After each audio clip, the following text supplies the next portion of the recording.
There's a really neat trick you can do in Halo 3, but it's a little strange, so bear with me. Get to this specific wall on Sierra 117 and jump on the second player. Have both players jump at the same time to launch player 1 up to the top. Then have player 2 kill themselves so they'll respawn up on the rock above. Then have player 1 kill themselves so they can respawn up there too.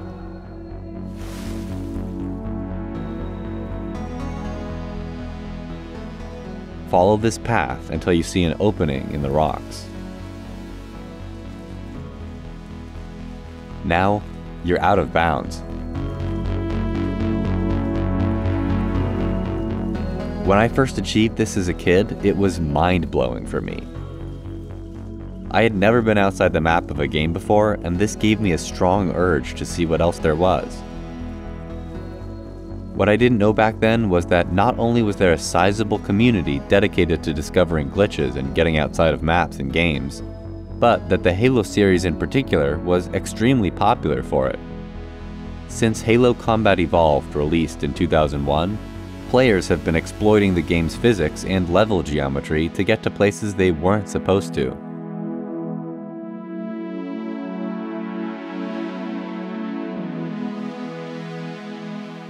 In fact, a challenge was created called Tower to Tower with the goal of launching outside the map from one spot to another without dying, and it took 7 years to accomplish.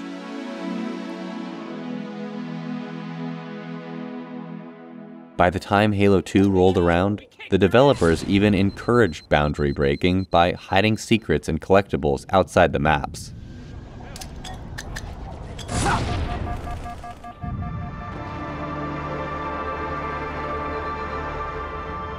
Getting out of bounds on the level outskirts has become a staple of my playthroughs, because it lets you see and explore the different nooks and crannies of the cityscape.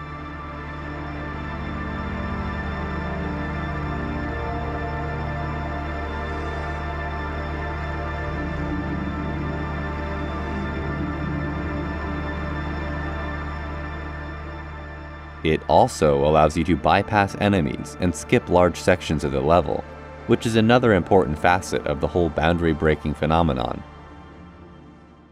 The very first Super Mario Bros. Game had one of the most famous examples of this, where you can break outside the map and run above it to skip to a later world.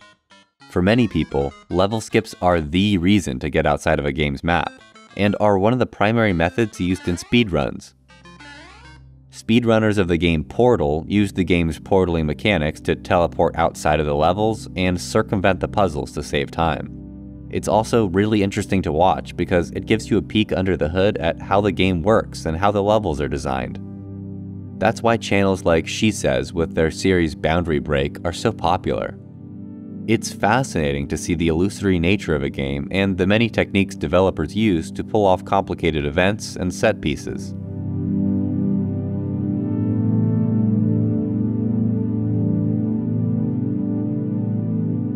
Although, it's important to note that these are achieved with cheats and outside tools. When speedrunners do it in a game like Portal, they're actually using the game's own systems in order to complete it in record time. Anyone could do this with an unaltered retail copy of the game. For me, while the level skipping and look under the hood aspects are certainly compelling, they weren't my primary draw for getting outside the map. That was something else.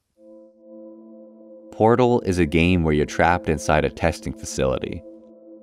The concrete walls and ever-present artificial light constantly enforce your lack of freedom. The only time you ever see the outside is briefly, for one shot, at the very end of the game, and even then, you don't have any control during it. However, by placing portals at just the right spot in the final section of the game, you can glitch outside the map and achieve something incredible.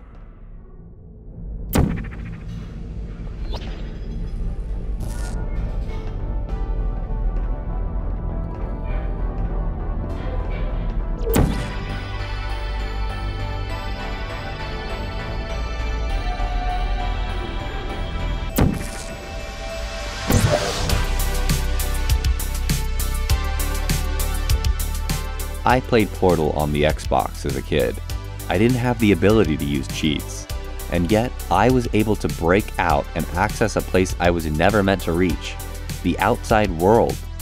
Is it unpolished and barely constructed? Yes, but regardless, it was insanely cathartic to pull this off. This is another out-of-bounds glitch that will be burned in my memory forever.